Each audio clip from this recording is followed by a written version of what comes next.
Only for one reason. I did nothing wrong. The only reason. I had a perfect conversation with the president of Ukraine. Perfect. Had they seen that conversation before they made up the story, they made up a story about that conversation. Had they seen it, we wouldn't even be talking about it right now. The conversation has been perfect. And for that reason, I have tremendous support. Mr. President, are you using the Justice Department to go after?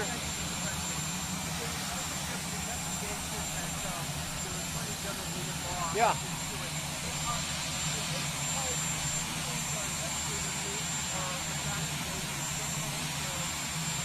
So they've started, and it's been going on a long time. And I sort of semi-read the papers, and I read them probably in greater detail than you actually.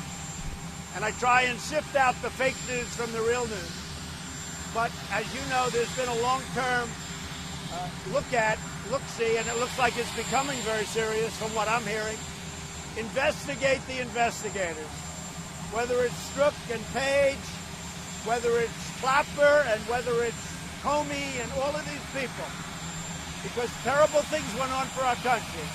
And we have a great attorney general, highly prestigious man, a very honorable man, and they've been looking at it for a long time. I can't tell you what's happening.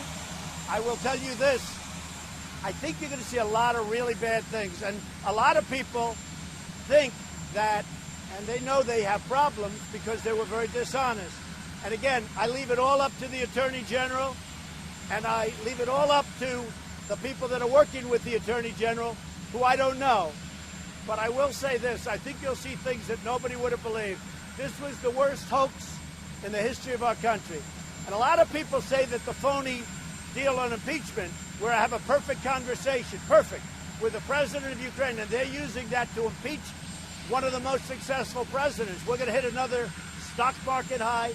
We have the best jobs reports. We have the best unemployment numbers. We have the best employment. More people working today in the United States than ever before. I've rebuilt the military. We're strong. We just did a great thing in Syria where we're getting our troops out. We took over oil. A lot of great things are happening in this country. I will say this. If anything ever happened with this phony witch hunt that the Democrats are doing, the do-nothing Democrats, I really believe that you'd have a recession, depression, the likes of which this country hasn't seen. Now,